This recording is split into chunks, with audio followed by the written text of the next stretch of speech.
Therapists, what was your biggest, I'm not supposed to judge you, but holy moment? Story 1. A few years ago, I worked with a family for about a year, providing in-home therapy for 3 kids, a 10-year-old girl and 2 boys, aged 6 and 8, while also conducting parent training with their mother, who was in her early 30s. Their biological father and stepfather were both in jail for sexually abusing all 3 children, along with multiple drug charges and domestic violence offenses. One day I sent the mother a text, as I always did, letting her know I was on my way. The response I received sent a chill through me. "This is X. My mom died."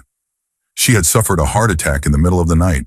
The kids, thinking she was just sleeping in, spent the entire day cuddling beside her in bed, until a neighbor stopped by and realized she was gone. Then came the nightmare of the CPS system. Despite the existence of an estranged family member who desperately wanted to take them in, a woman who worked in family services, had a stable home, and could provide the first real security these kids had ever known. CPS made the decision to release their biological father from prison early so he could gain custody. He fired me the moment he got them. But the kids still found ways to reach me. They would call from their school's counselor's office, crying, recounting horrific stories of what was happening to them. I reported everything to CPS over and over again, but eventually I was told outright, "We don't want to hear it anymore. The circumstances aren't changing. Do yourself a favor and stop answering when they call." Over time, the call stopped. But not a single day has passed, even now, where I don't think about them.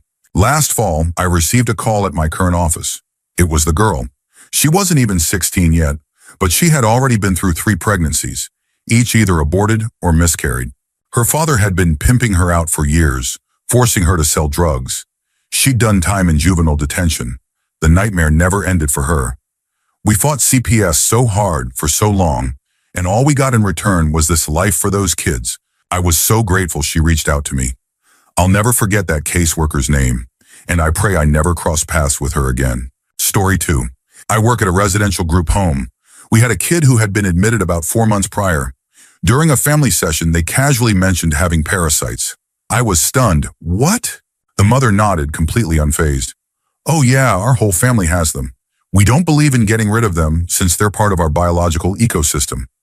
I was absolutely dumbstruck. For the next 3 weeks, my team and I had to convince this family that parasites were, in fact, a public health concern. Other residents had fecal eating behaviors and various hygiene-related issues that could cause an outbreak in the unit. It wasn't just about them, it was a risk to everyone. It took 3 exhausting weeks of education, planning, and, worst of all, persuading both the kid and their mother that eliminating the parasites wouldn't lower their IQ. Lots of cognitive behavioral therapy sessions later, we finally got them to agree to treatment, but my God, it took way longer than any of us expected. Story 3. I once had a patient whose wife shook their baby to death. He wanted help reconnecting with her. At the time, I was a young father myself with a newborn at home. His case triggered something deep inside me, an overwhelming fear for my own child, a visceral hatred for his wife, and strangely, a kind of pity for him. Not the sympathetic kind, but the how pathetic kind. I tried to work with him. For 3 sessions, I did my best. I even met his wife, but I couldn't do it. I told my supervisor how I felt. She knew my initial reactions and tried to help me navigate them, but in the end, my emotions were too raw. I had to hand the case over. I was still new to the profession at the time. I knew things like this were bound to happen, but I wasn't prepared for just how much it would shake me. Story 4. I was in my psychiatrist's office for a routine bi-monthly 15-minute med check. Just the usual. She asked me how I was doing, more out of polite conversation than anything else. I told her that in the last 6 weeks, 3 elderly family members, my aunt and 2 uncles, whom I was guardian and conservator for, had died one after the other. My wife had a heart attack. My daughter attempted suicide. My mother broke her hip and was left lying on the floor for a week before anyone found her. She had survived by drinking and eating from the dog's bowls. I got that call just 10 minutes after finalizing arrangements for the last funeral. She didn't hesitate. She stopped the meeting, picked up her phone, and called a therapist in the office next door. She had them postpone their next appointment so I could talk to someone right then and there. I hadn't even realized how deep I was drowning. Looking back, I think she saved my life that day. Story 5. I don't often talk about my profession, but here goes. I was working at a drug and alcohol rehabilitation center when I had a client come in, a self-proclaimed drug lord. As we worked together, he shared his history, explaining how he had ended up where he was. At one point during our sessions, he admitted to selling his own sister into slavery. He had forcibly injected her with multiple sedatives and narcotics, and then had several men teach her a lesson. What that meant, he never elaborated on. He told the story with a blank expression, the only time he smiled being when he recalled the good times, which he defined as periods when he had enough hero to get through the day. I don't know where he is now, but he changed the course of my career. He made me want to work with victims of trafficking, because they don't just face the stigma of selling their bodies. Many of them are also battling drug addictions to substances they were forcibly given. People would be shocked if they knew just how many trafficking victims are addicted to chemicals they never chose to take. Story 6. I feel like a lot of people who claim they never judge their clients either work in voluntary services or have simply been fortunate in the types of clients they've encountered. Judgment isn't inherently bad. It's how we recognize that murdering people is wrong. So when a convicted pedophile client told me, "Nothing gets me going like a pair of little girls' worn panties," you better believe I judged the hell out of him. Did I continue working with him? Yes. Did I treat him with compassion and respect? Yes, because he's a human being, and that's my job. But I can't sit here and say I didn't judge him. I judged that he should never be around children. I judged that he wasn't ready for change. I judged that any access to his own daughter should be strictly supervised. That's a lot of judgments.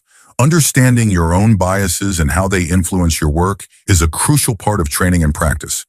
Ignoring them doesn't make you a better therapist. It makes you naive. Story 7. A lot of people talk about pedophilia as one of the hardest things to navigate without judgment. Despite professional training, I haven't worked with a pedophile, at least not one who openly identified as such. But I did run a men's anger management group. Some of the men in that group had done horrible things to women, and yet most of them I found ways to respect, to recognize their positive qualities despite their past. But there were 2 men I could never find that unconditional positive regard for. One barely spoke during sessions.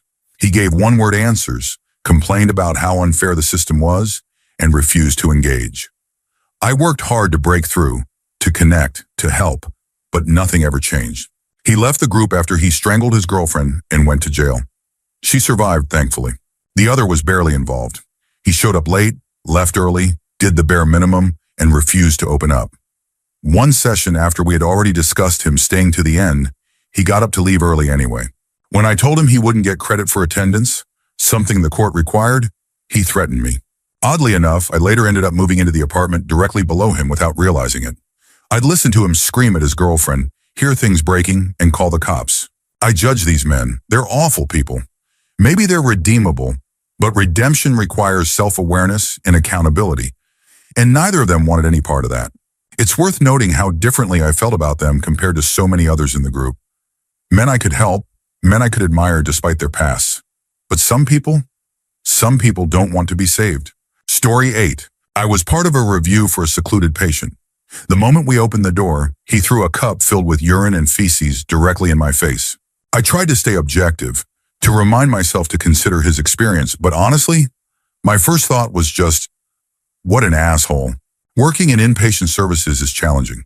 It takes a conscious effort to step back and remember that people with personality disorders, for example, often act out in ways that can seem bratty or manipulative in isolation. But when you look at the experiences that shaped them, the trauma that molded their reactions, it becomes easier to find compassion instead of judgment. That being said, it's a lot harder to be compassionate when someone bites me or smacks me with one of our wonderfully detachable anti-ligature curtain poles. Story 9. I'm a clinical psychologist, primarily working in forensics. My clients are usually involved in legal proceedings, family court, juvenile court, criminal court. My job is to evaluate or provide treatment, not to judge. That's the judge's job. But of course, I still have my thoughts. What never fails to infuriate me is the way some parents manipulate their children against the other parent. One case that stuck with me involved a 5-year-old girl. She told me she didn't want to see one of her parents anymore because they hadn't paid child support. Excuse me? A 5-year-old? What child that young even knows what child support is, let alone understands it enough to use it as a reason to reject a parent? It wasn't her words, it was her parents. And that, more than anything, disgusts me. Story 10. When I was underage, I got caught drinking on Bourbon Street and ended up with a minor in possession charge. Later, I was telling my therapist about it and casually mentioned that the police caught me with a hand grenade in New Orleans. Now, for those who don't know, a hand grenade is a type of cocktail. But he didn't know that. He paused. He blinked. Then, with genuine concern, he asked, "Where did you even find a grenade?" It took me a second to realize what he thought I meant. I quickly corrected him, explaining it was just a drink. But for that brief moment, I know he was sitting there thinking, holy how do I even begin to handle this? Story 11. When you as a therapist reach that point, it's time to start thinking about referrals. Be genuine with your client and then refer them out. You have to maintain unconditional positive regard, or you'll never achieve true therapeutic rapport. One case that comes to mind is a frequent caller to the SUS hotline. He would call in and refuse to provide his phone number or name. Instead, he would say that I had 10 seconds to convince him not to end his life, or he'd pull the trigger and it would be my fault. Then he would start counting down from 10 to 1 while I was on the phone, desperately talking. At 1, he'd hang up. I'm sure the whole point was to make me feel guilty or to prove some kind of twisted point. I don't know. I had insufficient information to make a true assessment. But I have to admit, on the nights he called, especially the first time, I struggled to sleep thinking, that guy better not be dead. Story 12. When I was a teenager, I lived in a highly emotionally and mentally abusive household. I know some people don't take that kind of thing seriously, but it was so bad that a psychiatrist later diagnosed me with PTSD. One day, my abusive parents and I got into a heated argument in the car. My stepdad pulled over and said, "Get out. We're leaving you on the highway." I wasn't scared because I knew I could just call the police, tell them I had been abandoned, and they'd be in serious trouble.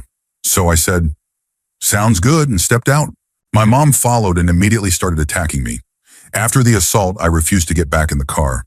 My stepdad got out, dragged me by the hair, called me a bipolar beccagneur, and threw me inside. Later, they forced me to see a therapist. They told her that I had jumped out of a moving car and then attacked my mother when she tried to help. The therapist didn't believe a word I said and kept pushing for me to take bipolar medication. I knew I wasn't bipolar. I was being abused. My anger and sadness were completely normal for my situation. She glared at me and said, "You're not nearly as smart as you think you are." From that moment on, I refused to say a single word in our sessions. I would go in, sit down, and endure her sarcastic remarks for a few minutes before she dismissed me. She wasn't trying to help me. She was trying to help my parents. I moved out at 18, put myself through college with no financial help, got a job, and eventually left the country to get as far away from them as possible. I'm on antidepressants for PTSD now. And thankfully, the therapists I've had since then have been nothing like that horrible woman. But even now, the memory still upsets me. Story 13. I'm not a licensed therapist, but I worked as a behavioral health technician. Basically, I got a psychology degree and was trained in behavioral intervention techniques for children. My role was to help coach parents in supporting children with behavioral disorders. I rarely encountered a child with a clear mental illness the way I did when working with adults with severe psychiatric conditions. Most of the kids I worked with were confused, lonely, or struggling. Given that many of their parents were living in poverty, I truly believed that alleviating the burdens of financial hardship would have significantly reduced the severity of many of their symptoms. Advocating for affordable childcare and livable wages is a form of mental health advocacy. I often found myself judging, not the children, but their parents. Some parents would drop their kids off with a fix my kid attitude and then disappear. Now that I'm a parent myself, I understand the exhaustion and burnout a little more. But in those situations, the best I could do was provide the child with an hour-long glimpse of what it looked like to live in a loving, structured environment. I could always tell which kids were most at risk of being caught in the system for the rest of their lives, whether through institutionalization, homelessness, or prison. But whenever a concerned parent showed up and asked, "How do I help my kid?" I would practically jump for joy, because that meant the child had someone who truly loved them and was willing to fight for them. Story 14. I work in mental health and have spent the majority of my career in acute and crisis settings. One of the most memorable experiences I've had was with a young person who came in struggling with severe, ongoing suicidal thoughts. They were dealing with a lot, and I spent a significant amount of time with them, mostly helping them de-escalate and figuring out the best plan moving forward. A little while later, one of their parents arrived. With the patient's consent, I sat down with the parent to explain what was going on and discuss ways they could support their child. Halfway through my explanation of some psychological concepts and strategies, the parent interrupted me with, "Is this going to take much longer?" I have a show to go watch? All I can say is this: I never judge my patients. I haven't walked their path, and I haven't seen the world through their eyes. But the people around them, the ones who perpetuate their suffering through ignorance, malice, or selfishness, them I judge. Edit. I've tried to respond to as many comments as I could. Some have been insightful, others were likely trolling, but all of it has given me a chance to reflect on my own experiences. However, I need to get some sleep. If I can ask one thing from anyone reading this, remember that even the smallest gesture can help. A simple, "How are you?" or "I hope you're doing okay," can mean more than you realize. This year has been tough on all of us. And while I appreciate those who acknowledge the difficulty of working in mental health, the truth is, we've all struggled. Please be as kind as you can to each other. I hope we can all look forward to a better December and an even better new year. Edit 2. I want to clarify something about my use of the word judge. I do form judgments. It's nearly impossible not to, given what I see and the situations my patients have been through. But what I mean is that I don't let those judgments distort how I approach my work. My priority is always to help my patients and those around them, ensuring they have the support they need to achieve their goals. Final edit. I never expected this post to get so much attention, and I can't possibly respond to every comment. But I do want to clear something up. Many people have made assumptions about the parent I mentioned. Their statement about having a show to watch wasn't an attempt to deflect or remove themselves from the situation. And no, it wasn't about a TV show. Keep in mind, this entire experience lasted 5 to 6 hours for me, while you've read about it in just a few minutes. At the end of the day, those of us working in mental health have heard it all. We don't judge you for how you feel, and we genuinely want to help. I wrote this post in one sitting, simply wanting to share an experience and offer support in any way I could. While I appreciate the overwhelmingly positive response, I never intended to offend or upset anyone. And I certainly don't see myself as some unattainable example of perfect non-judgment. I just wanted to help. Story 15. Therapist here. To piggyback on what others have said, it's extremely rare for me to judge my clients. It happens occasionally, but I shut those thoughts down quickly and refocus on being present. People are incredibly complex, and judgment serves no real purpose in our work together. That being said, one thing that does frustrate me is when a client's parent actively tries to sabotage the therapeutic relationship I've built with their child. Sometimes they'll pull their child out of therapy entirely when our conversations begin to challenge certain unhealthy family dynamics. I don't feel anger toward these parents. Mostly, I just feel bad for the kid. Story 16. Patient perspective here. I had been seeing a therapist for a few months to help with chronic depression and self-harm, along with some pretty intense or suicidal thoughts. I had tried Suprax in the past, but didn't like the side effects, so I stopped. However, I was ready to try something new to supplement therapy. Everyone around me was calling Wellbutrin a miracle drug and a lifesaver, so I figured I'd give it a shot. Since my therapist couldn't prescribe medication, I scheduled an appointment with a psychiatrist. At my first session, I explained what I was struggling with, what I was doing to manage it, and what I hoped to get out of seeing him. I've always been good at holding myself together in public. I dress well, I've held down jobs, and at the time, I was living on my own. Now I live with my partner. In other words, I had a well-polished mask. I guess it was too good because, pretty early in the session, the psychiatrist looked at me and said, "I don't think you're depressed." Bro, this was the first time we'd met. I had been sitting there for 20 minutes and he was already ready to reverse my diagnosis? Cool. Story 17. I'm a man, and between the ages of 7 and 10, I was brutally assaulted multiple times. My one and only attempt to seek help from a therapist ended up being one of the worst experiences of my life. I reached out for help in my early 20s. At my first session, I was asked what had happened to me. After I gave a basic outline of the abuse, I could already see that the therapist was dismissive. She didn't seem to believe me. Then she asked about my relationship status. At the time, I was in a long-term relationship with a woman who had 2 kids, both boys. The moment she learned this, she immediately demanded my girlfriend's name, her address, and the names of the kids. She said she was going to report me to social services to ensure that I wasn't abusing them. I can't even put into words how much that shattered me. That she could look at me and see something I couldn't see. That she was so certain I would be an abuser. I started crying. She looked at me and said, "Pull yourself together." I also can't put into words the pure, visceral hatred I have for those who harm children. If I could get away with it, I wouldn't hesitate to make sure they never hurt anyone again. I would never, ever inflict the nightmare I went through on any child. I got up and left. That day I came very, very close to the edge. And after that session, I immediately ended my relationship because I couldn't deal with the thought that the kids might be at risk because of me. It's been 21 years, and I'm tearing up just typing this. That experience made sure I never sought therapy again. I survived, but it's not a good survival. Story 18. Two situations come to mind. I often work with people in abusive relationships, and it's incredibly common for them to go back to their abuser after leaving. Some studies show that, on average, a person returns 7 times before leaving for good. I understand why they go back. Manipulation, financial control, gaslighting, love, low self-esteem, fear. But it's still hard to watch while maintaining a neutral stance. I can express concern for their safety, but I can't just yell, "For the love of everything, stop going back. What is it going to take?" No matter how much I want to. The other situation isn't really about judging a person. It's about judging OCD. OCD is bizarre. The infinitely weird ways it manifests can be both frustrating and, at times, strangely fascinating. I would never judge someone for their intrusive thoughts or the compulsions their mind has linked to them. But I do judge OCD itself. I constantly marvel at how creative and downright ridiculous the human brain can be. Story 19. I'm not a therapist, I'm a doctor. I once had a patient apologize for crying during a consultation, saying, "I know I shouldn't be sad. I have so many great things going for me." Dude, 3 months ago, you had to move back in with your parents after an unexpected breakup. Back to the environment that contributed to your official diagnosis.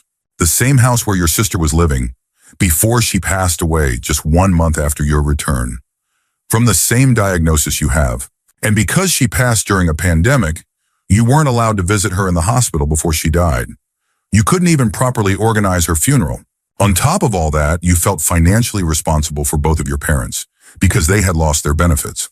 They couldn't even appeal the decision because their mental health was so poor that the thought of fighting it was making them suicidal. I want to hug a lot of my patients, but this one broke my heart. Story 20. There was a client, a young teenager, who was hearing voices telling him to hurt himself. He had multiple crisis calls and was admitted several times to crisis centers for observation.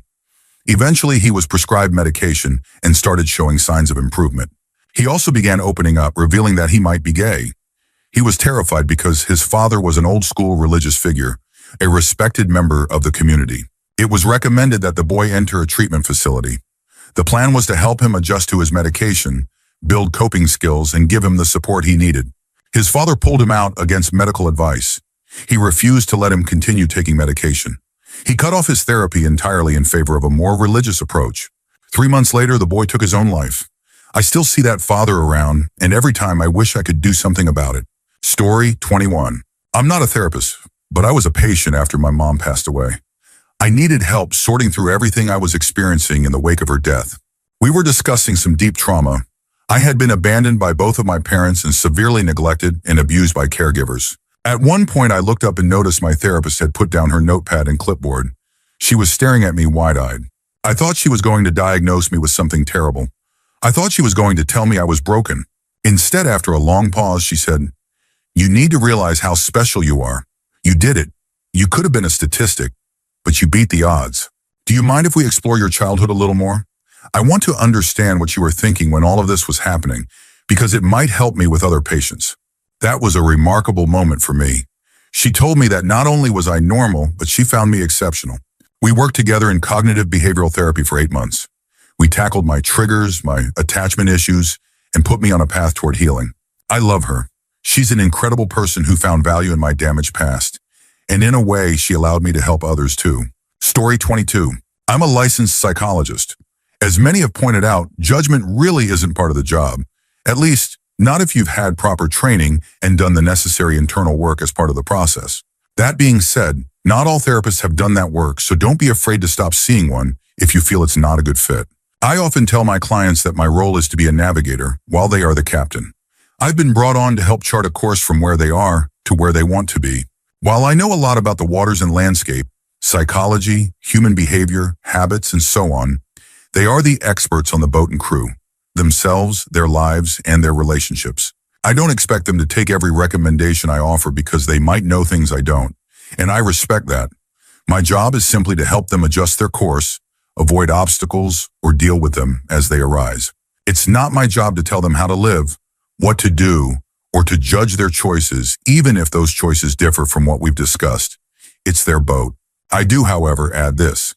If I suggest 20 tools or strategies and they take none, yet come back complaining about sailing in circles, then we need to have a different conversation. It's still their choice, but I'll call out concerns when I see them, with as much respect as one would when speaking to a captain. Even that conversation isn't about judgment. It's about identifying a pattern and understanding what's getting in the way. Story 23. I'm a licensed clinical psychologist. Much of my work with clients focuses on learning how not to judge, whether it's their performance as employees, their value as parents or partners, or their own self-worth. Honestly, my biggest holy-ash moments come from realizing just how pervasive our tendency to judge is. No matter how accomplished or resilient someone is, they still have the capacity to judge themselves harshly, and often do. The funny thing is we judge ourselves far more harshly than others do. I'm constantly amazed at how blind people can be to their own achievements and strengths, and how unkind they are to themselves. My role in those moments is to help them see themselves with compassion, to treat themselves the way they would treat a loved one. It's a simple concept, but not an easy task, and I love every minute of it. I doubt this is the kind of response the original poster was expecting, but it's what comes to mind. Judgment is simple. It's just labeling something, a person, an idea, an object, as good or bad. It's everywhere in daily life, and it's so easy to do. The real issue is that we believe our judgments, but judgments are just thoughts, and like all thoughts, they aren't necessarily true. Helping people recognize their judgments and either challenge or let go of them is a lifelong skill, and one worth developing. Story 24. I'm a licensed therapist, and I agree with what others have said. I never judge my clients. We're trained to switch off that kind of thinking. I believe that the people who should get into this field, though I'll be honest, most therapists I've met aren't people I'd send a loved one to, do so because they are naturally open-minded. That being said, if some of my friends or family members made the same choices I've heard about from clients, I'd probably judge them, because in that situation, I'd be in a subjective role. But as a therapist, my job is to remain objective. That's the whole reason people seek therapy.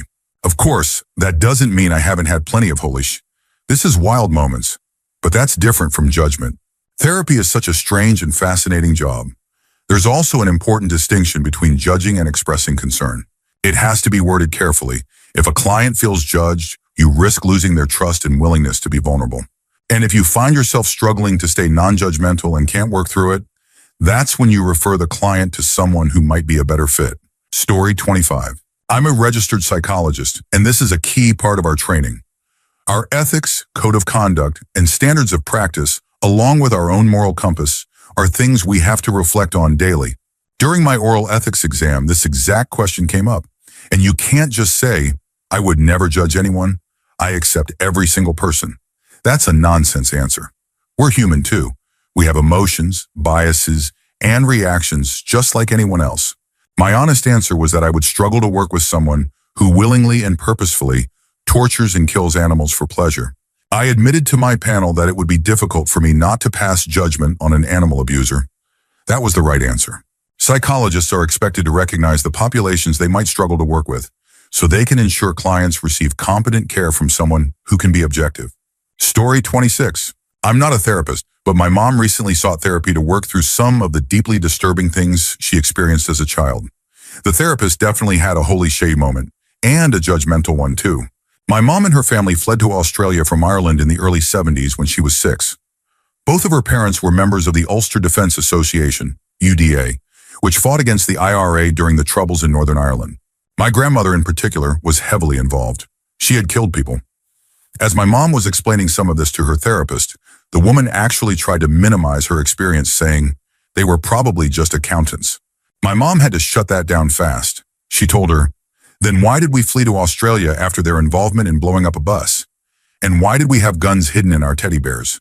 The therapist was completely lost for words. Story 27. Obligatory disclaimer. I'm not a therapist, and this will probably get buried.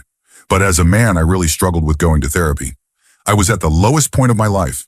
I've always dealt with depression, but I grew up with a just get through it mentality. The problem was, I was getting closer and closer to not getting through it. I still remember the first time I told my therapist that I was planning to kill myself. I expected the usual reaction that men get when they show emotions and vulnerability, discomfort, dismissal, maybe even judgment.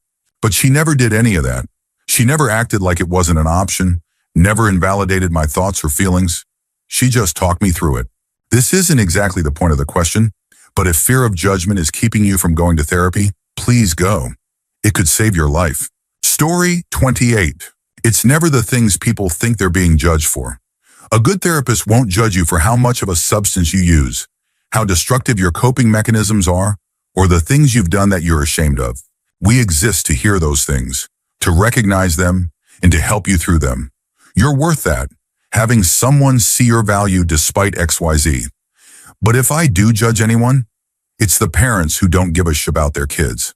And I don't mean the ones who are trying, who are actively working to undo generational trauma, even if they're struggling and making mistakes along the way. I'm talking about the ones who fully don't care, who make their child's life worse on purpose. As a child therapist, that's my snapping point. That's when the judgment comes rolling right out. Kids deserve better. Story 29. When I worked in crisis intervention, I visited a woman in the ER. Some of the key points from her story were that her boyfriend was a registered S offender. Her mother and best friend had told her that if she stayed with him, they would cut off contact. Her mother, who had custody of her children, also refused to let her visit them if she remained in the relationship. She admitted that after arguments with her boyfriend, she often ended up in the ER feeling suicidal, usually every 2 weeks or so. As we talked, she acknowledged that all of her problems stemmed from him. But when I asked what she planned to do, she said she wasn't going to leave him. As a rule, I never tell anyone what to do. I simply outline their choices and the consequences of those choices. But this was the first time I genuinely wanted to shake the sense into someone. In my opinion, borderline personality disorder is one of the hardest mental illnesses to work with. Story 30. When I was a student, I had a professor who was also a practicing therapist specializing in forensic psychology. He once told our class about a case that still haunts me. He had been evaluating a family after their first child committed suicide. From what I remember, the parents had always been indifferent, ignoring their child's depression and other struggles. Even after their child's death, they maintained that same cold, detached attitude, never acknowledging any underlying issues or taking responsibility. Tragically, they repeated the same pattern with their second child, ignoring his worsening mental health, and just like his sibling, he eventually took his own life. Even then, the parents remained indifferent. They showed no remorse, no grief, no acknowledgement of their role in what had happened. And then, unbelievably, they told the therapist they wanted to have another child without making any effort to change. Story 31. Honestly, I've never had a moment where I've internally criticized someone for their past or even for the choices they're making in the present. Therapy doesn't work that way. I can't do my job if I'm full of myself and projecting my own judgments onto my clients. That said, I do have reactions to people's stories. And while some might call that judging, I don't see it that way. The way the original question was phrased, I think they were asking about the harsh kind of judgment. The what the hell is wrong with you kind. But I can't just shut off my emotions when I hear someone's story. That whole check your emotions at the door mentality doesn't fly in therapy. If you ever meet a therapist who claims to be completely objective, run. That's just not how people work. For example, if a girl sits in my office and tells me she isn't sad that her mother died, should I suppress my reaction?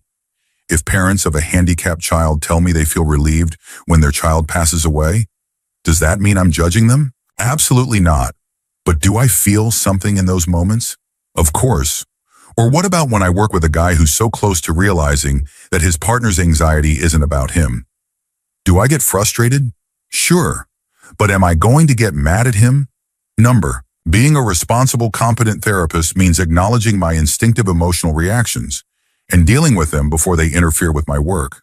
If needed, I consult with colleagues, confidentially and ethically, of course. I process my feelings so that I can go back and do my job properly. I love the process of change, and being honest with myself is part of that process. The last thing I'd ever want is to become critical of someone who's just doing the best they can with what they have. Story 32. When I first started college, I wanted to become a social worker. I was lucky to have an incredible professor for my first round of classes. He had been a social worker for 35 years and was the head of the offender probation unit in a major county. He even led the team when Amber went missing and worked closely with her mother. Yes, that Amber. Think Amber Alert. He was brutally honest with us students, and he brought in speakers to give us a real look at the job. By the end of that class, I realized that I didn't have the emotional strength to work with and help abusers. And I'm okay with that. I'm forever grateful and horrified by what I learned in that class, especially from the firsthand stories he shared. Instead of becoming a social worker, I've decided that I'll become a foster parent as soon as I can. That will be my way of doing social work. By providing a safe home where no child will be hurt, I will protect and love those children with everything I have. Story 33. I worked as an addictions counselor for many years before letting my license lapse and moving into a different field. I never found myself personally judging my clients for their behavior.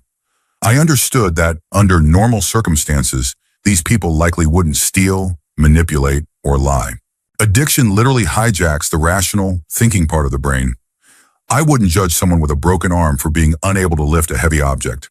So why would I judge an addict for being unable to make rational decisions? That said, I did struggle with judgment when I worked with addicts who outright refused help, resisted the therapeutic process, or denied they had a problem despite overwhelming evidence. That became extremely frustrating, and honestly, that's one of the major reasons I burned out and changed careers. Story 34. I guess I do judge sometimes, but never the patients with serious problems.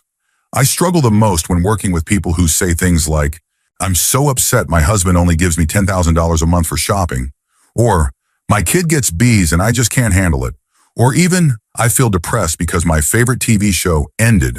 I understand that, for them, this might be the worst thing they've ever experienced, and I do believe that everyone who asks for help deserves it. But yeah, I judge and I know that's not right. So I made a change. Now I work with veterans and ex-offenders.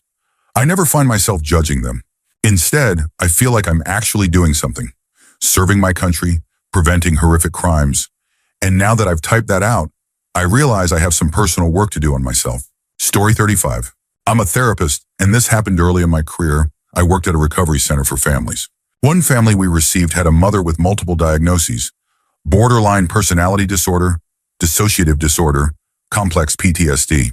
She also had a history of domestic violence charges, battery charges, and past addiction issues. She had a couple of kids. Part of our program was helping parents relearn how to interact with their children, how to communicate without screaming, how to recognize their strengths as parents. But I'll be honest, I was fresh out of my master's program and completely out of my league. One of her kids had become the channeler of the family, absorbing all of the mother's rage, sadness, and trauma, and then lashing out at others. We worked with the mother to change how she interacted with her kids. But for her, everything was communicated through screaming, grabbing, or restraining. She was in trauma therapy, but she was still struggling. Then one day we were out on a walk, and out of nowhere, she body slammed her own child onto the concrete. The kid was only 6. I remember standing there completely stunned. I looked at my coworker, and we were both just like, "What the hell?" And in that moment, I judged. I looked at that child who just sat there wide-eyed, scared and sad, and I felt pure judgment. Story 36. I'm not a therapist, but I had a similar experience. Back in June, I hung out with a friend after not seeing her for about 8 months. She had been arrested a few days prior for destroying her boyfriend's belongings. Their relationship was extremely toxic and abusive on both ends. Anyway, as we were hanging out, I noticed she was acting very differently. She seemed paranoid and was constantly taking pictures of people. She would take a selfie but intentionally capture someone behind her, trying to be sneaky, though it was obvious. Eventually, I asked her what was going on. She hesitated, saying I wouldn't believe her, but I assured her that I would. That's when she told me that her boyfriend was the leader of an underground secret society, something like the Illuminati or something similar. According to her, he was manufacturing an unknown drug that didn't show up on drug tests and was using it to assault her and sell her to random people. She said this was why she was taking pictures of everyone. She was convinced they knew her boyfriend and would report back to him if they saw her with me. I was seriously freaked out and honestly believed she was suffering from a psychotic break or possibly schizophrenia. But the most shocking part of the story wasn't even that. It was her mother's reaction. Later that night, she went to the ER because she was suicidal. Since she had taken the only car, I picked up her mom and we drove to the hospital, though we couldn't go inside because of COVID restrictions. We called to verify she was there and spoke to the nurse who was about to conduct her psych evaluation. The nurse couldn't share any details but asked if we had any concerns or if my friend had a history of mental illness. Her mom responded that she had only been suicidal in the past. She refused to believe there was anything else wrong with her daughter. I was honest with the nurse and told her everything I had observed. That's when her mom absolutely lost it on me. She completely flipped out. And get this, she accused me of ruining their vacation. Apparently, they had plane tickets to Florida in 3 days. And because of my report, my friend was committed to a psychiatric hospital. I couldn't believe her mom cared more about a holiday than her daughter's health and well-being. We haven't spoken since, but I hope my friend is doing better. I don't regret speaking up. She can hate me all she wants, but she needed help. Story 37. After working with a client for 2 months on his substance use in inpatient treatment, I truly thought he was making progress. He had been having real discussions about change and even talking about his future goals. Then, in our next session, he told me that the real reason he had so many issues in his life wasn't because of his meth use. It was because of his mother. I listened, thinking he was about to open up about childhood trauma or a difficult relationship with her. Instead, he said, "If my mom wasn't such a terrible person, I would be living in her house right now." I asked why she wouldn't allow him to live there, and he said, "She won't let me use meth in the house." I don't understand. That's like telling her she can't take her heart meds. Internally, I was stunned. Meth will literally kill you, and he was comparing it to his mother's prescribed heart medication? Just the day before, he seemed to have made so much progress, and now this. But instead of reacting, I simply responded, "Okay, let's explore that a little more." Story 38. During my graduate program, in a first semester class, our professor asked us to examine our personal values and discuss if there were any types of clients we would feel uncomfortable serving. One of my classmates openly stated gay people, explaining that he found them disgusting. Another classmate shared that her religious beliefs wouldn't allow her to support a client considering abortion. The professor thanked them for their honesty, reminded them of their ethical obligations under the NESU Code of Ethics, but ultimately validated their right to decline certain clients, stating that if they harbored such biases, they might do more harm than good. Fast forward a year to my internship. I was assigned to provide weekly one-on-one sessions with a client who had rejected every other therapist at the agency. I was told that I was a perfect fit, but not given a reason why. When I met with the client, it became immediately clear. She was a white supremacist, and I am white. Every other therapist she had refused to work with had been either Latino or African American. After the session, I immediately set up a meeting with my on-site supervisor. I explained that I had been assigned to counsel a white supremacist and that her beliefs fundamentally went against my values. Because of this, I felt I could not ethically or effectively work with her. I expected to receive the same response that my classmates had gotten in my first-year class. I thought I would be thanked for my honesty and that the client would be reassigned. But that's not what happened. Instead, I faced significant pushback. I was told that I had to work with her, that this would be a learning and growth experience for me. I had no choice if I wanted to complete my internship and earn my required hours. It was an incredibly difficult and emotionally exhausting year. Story 39. A teenage client was assaulted at a birthday party where the adults had been giving alcohol to the minors. She called her mother, crying, and told her what had happened. Her mother's response? "Stupid teenagers will do what stupid teenagers do. You'll get over it." 24 hours later, my client called me in hysterics after a suicide attempt. She told me everything. What had happened to her, what her mother had said, how she felt completely abandoned. I stayed on one phone with her while simultaneously trying to call her mother from another. Her mother refused to answer. Instead, she sent a message saying she couldn't leave work, but that the client's grandfather was flying home from Florida to take care of her. I didn't hesitate. I went to pick up my client myself and took her straight to the ER. What followed was 96 hours of absolute hell. The worst moment? When the coroner flat out refused to complete the rape kit. In front of my client, he said she just had next morning regrets and that he wasn't going to ruin some young man's life over that. I judged hard, and I didn't keep it to myself. I also nearly got arrested for tearing into that coroner right there in the middle of the ER. Story 40. I'm a licensed art therapist, and I think it's important to highlight that therapists are trained to approach therapy without judgment.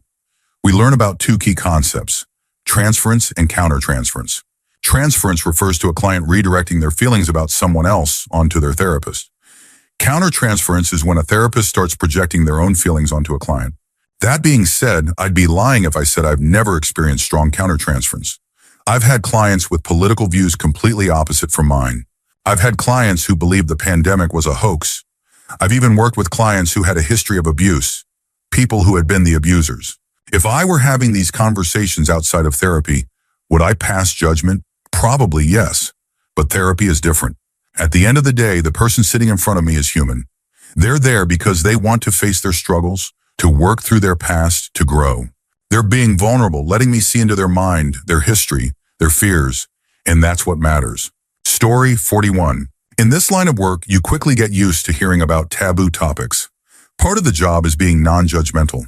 Personally, I find it easier to avoid judgment by reminding myself that people are the way they are for a reason. Sometimes clients will come in with a brace yourself attitude or say things like, "Isn't this the craziest thing you've ever heard?" And they're often surprised when I respond, as though it's the most normal thing in the world. That being said, therapists are human. We have opinions, feelings, and reactions.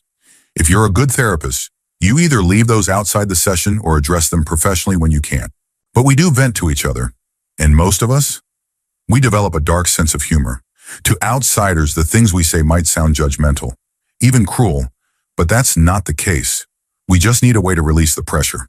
When we're with our clients, we are 100% present, compassionate, and supportive. That doesn't change just because afterward we say something like, "Oh my God, XYZ happened, and now I'm the one who's losing my mind." For me, it's like flipping a switch. When I'm working, my only focus is my client's well-being and how I can best support them. After work, I go back to being my everyday self. Story 42. Obligatory, not a therapist, but I was the patient. A few years after a bad car accident left me in crippling, severe chronic pain, I was struggling to cope. Every day was unbearable. The pain hadn't gotten better. In fact, it had gotten worse. And no matter how much I begged, the doctors wouldn't do anything. No pain management, no medication, nothing. I had reached my limit. I had already started preparing to end my life. The only reason I didn't go through with it immediately was my mom. I didn't want to hurt her like that. So as a last resort, I agreed to see a psychologist. I told him everything, how the pain had consumed my life, how I felt like suicide was my only escape. His response? He told me to do it. He said I should stop bitching about it and just go through with it. He told me to cut the theatrics of I want to kill myself, but I don't want to hurt my family. He said I was obviously just looking for attention and that I needed to grow up. Either stop whining or just do it, so I did. I walked out of that session, went home, threw a rope over the rafters, put the noose around my neck, and kicked the stool out from under me. I would have died, but my stepdad came home early. He found me just as I was losing consciousness, got me down, and called an ambulance. I survived. When I was asked why I did it, I told the truth. I told the doctors and psychiatrists everything, that this so-called professional had told me to do it. People were furious. They reported him. They confronted him. And his excuse? He said he was using reverse psychology to make me realize I didn't actually want to die. I just wanted to feel better. He claimed he had miscalculated the seriousness of my desire to commit the act. And they bought it. No punishment, no consequences, no accountability. That was the day I lost faith in the system. Story 43. I'm a client, but you can always tell when a therapist is judging you. It sticks with you. Over the summer, I had to find a new therapist since my usual one was a free campus resource, and I could no longer see them. The new therapist was nice and skilled at her job, but sometimes a therapist just isn't the right fit. I decided to stick with her because we were already a month in, and I had spent that time explaining my trauma and situation. I only had another month to go before I could reconnect with my usual therapist, so I figured I could wait it out. One day I was talking about my struggle with therapy and said, growing up, I always wanted help. I wanted therapy and someone to talk to as soon as I understood what I was going through. I didn't want to become someone dangerous, to hurt myself or others. I wanted to grow. But now with all these resources in front of me, with all the information I need to grow being handed to me, I no longer want to. I don't deserve it. And then she made this awe sound like she pitied me, like she felt bad for me. I study psychology. I want to be a therapist. And I know that's not how you're supposed to react. It hit me hard. She pitied me. Therapy was different after that.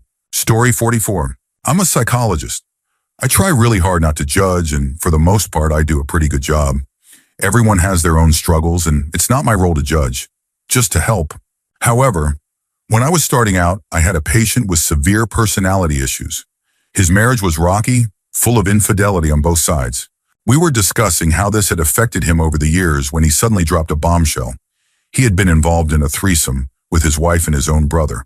It was, as he put it, a form of repayment for a loan his brother had given him. I did my best to control my reaction, but I wasn't very successful. After that, he started testing the therapeutic boundaries to the point where I had to terminate our sessions and refer him elsewhere. About a month later, I was working with a different patient struggling with self-esteem issues.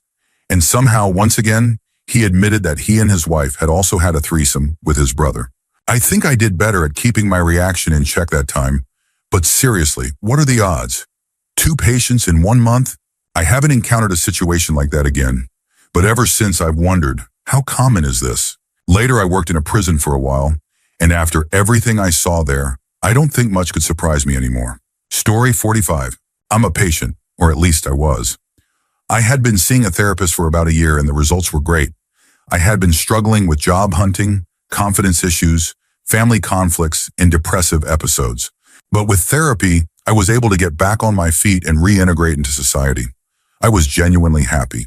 Fast forward 2 years and everything fell apart. I lost my job due to COVID and I started to spiral. It took me a while to admit that I needed help again, but eventually I decided that maybe just a session or 2 could help. Speaking with a familiar face seemed ideal, so I called my old therapist's office to check if he had any openings. It took them a week to respond. When they finally did, the secretary on the phone was abrupt and said, "Sorry, we won't be scheduling any more sessions with your former therapist.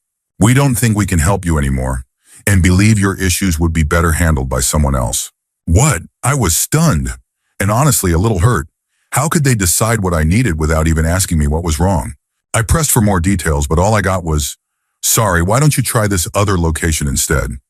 Okay, bye. And that was it. It was incredibly rude. There were so many ways they could have handled that conversation.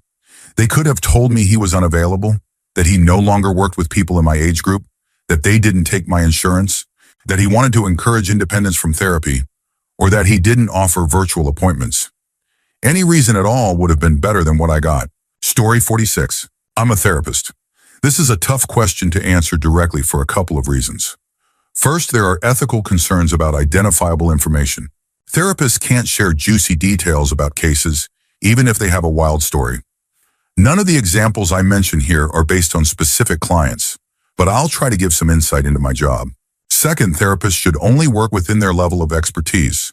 For example, I work with teens in a secure inpatient facility who have been found insane or not competent to stand trial after violent crimes.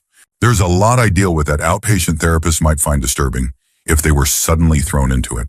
The question seems to imply that there's a point at which therapists start judging clients. But my brain doesn't work that way. My reaction is more along the lines of, okay, how do I handle this?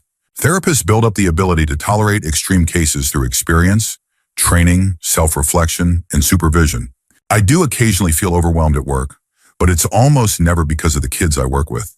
It's more likely due to the fact that we're not properly staffed to intervene the way I'd like. Understaffing is a common issue in inpatient facilities due to the nature of the work.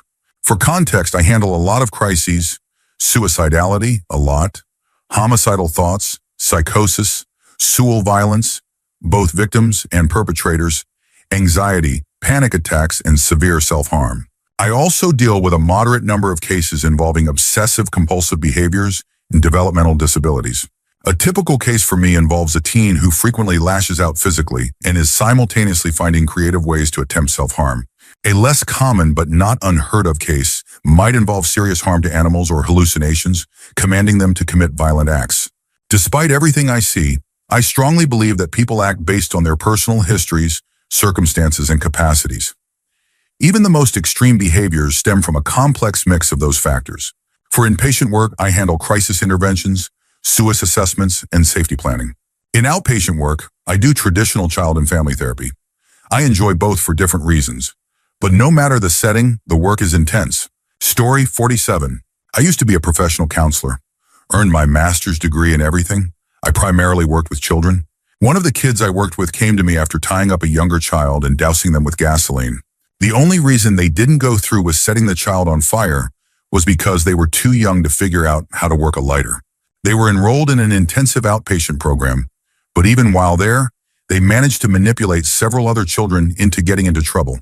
One child was so severely affected that they had to be hospitalized. That night, I started searching for a new career. Now, I'm a librarian. I still use what I learned in counseling to help the public by guiding them toward professional resources, but I will never go back to being a counselor. Story 48. I'm a licensed therapist, as mentioned before. A big part of being an effective therapist is listening with empathy and without judgment. I've had clients who engage in behaviors I wouldn't personally choose, but the key is understanding the bigger picture, why they're doing what they're doing. Unhealthy or maladaptive coping mechanisms exist for a reason. They serve a function. In most cases, they're behaviors the client learned early in life, things that may have once been necessary for their survival, but are no longer serving them in a healthy way. Clients usually seek therapy because they feel lost and don't know what else to do. If we don't provide a safe, judgment-free space, we can't expect them to open up or be willing to change. That being said, I've met other therapists who were judgmental, and I can say with certainty, I wouldn't want anyone I care about being treated by them. Story 49. I'm not a therapist, but I've had my fair share of bad ones, especially after I was assaulted. When my mom found out what had happened to me, she put me in a mental hospital without my consent. While I was there, the psychiatrist told me, "You need to get better at saying no." He didn't even know the details of what had happened. No one did. I wasn't ready to share them, but he assumed. The therapist they recommended afterward wasn't any better. She told me I was lucky that I hadn't gotten pregnant or contracted an STD, saying it in a way that felt more like judgment than concern. She also had a very unscientific, hippie approach to therapy. She told me I shouldn't be on antidepressants, even though I absolutely needed them at the time. I begged my dad to let me see someone else, but he made me stick with her for 6 sessions that I hated. After that, I didn't see another therapist for 3 years. Because of those experiences, I still struggle to talk to my current therapist about my assault and my past, even though she's fantastic.